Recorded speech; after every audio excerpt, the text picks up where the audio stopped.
remember one time I was in a JoJo's restaurant in St. Louis, and Chief Jay Strongbow was feeling, I'd only been there a couple of weeks, but I'd been in Japan just prior to going to WWF, and Chief Jay pulled me aside in the restaurant, and we were just having dinner after the show, like grabbing a bite to eat.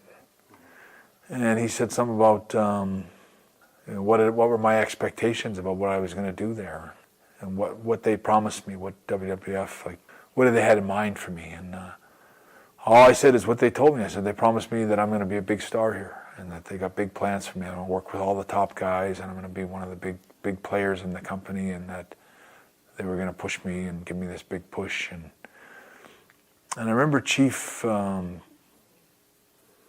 he asked me some kind of a question relating to that, and I said, well, if they wanted to make me Hulk Hogan, they can make me Hulk Hogan tomorrow. You know, if it's all how they push you on TV. And they were pushing, the Tonga Kid was getting pushed at that time with Snuka. And, you know, I could see that it really didn't matter how much talent you had. You could be a young guy and they could push you right to the top, you know. Anyway, he took exception to that, and I think it was just because of the way I explained it. And he kind of started to ride me about it. He goes, hey, this hard kid here thinks he's better than Hulk Hogan. And I go, well, that's not what I said. I was trying to correct myself. And he started to make a big stink about it in the JoJo's in front of calling these other wrestlers over to hear what kind of a lame ass remark I just said. I said, thinks he's Bret Hart, thinks he's Hulk Hogan. And I was getting pretty embarrassed by it, because I was like, I didn't want to draw a lot of attention myself back then. And I was just trying to explain to them what they promised me. I'm going to believe whatever they tell me, you know, and so I was trying to downplay all this, and Bruiser Brody walked in. I already walked past all the other wrestlers, walked up to me, and he goes, I want to shake your hand.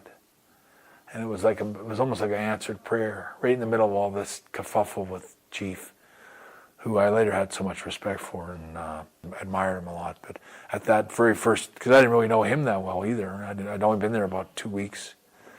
And he goes, I just watched you in Japan, and he goes, I just love your work. And Brody put me over so strong and said all the nicest things about me, and he wished that he had gone up and worked for my dad, that he always loved my dad and loved the way my dad taught guys. But anyway, he said the nicest things about me and then left. And I remember Chief said something about trying to talk me into coming to WWF back then, and he said something about, WWF's not the place for me or something like that, but thanks for the offer or something. I give Vince my best, and he left. But I remember it was such a nice breath of fresh air. Then Chief stopped riding my ass, never said anything to me anymore about that kind of stuff.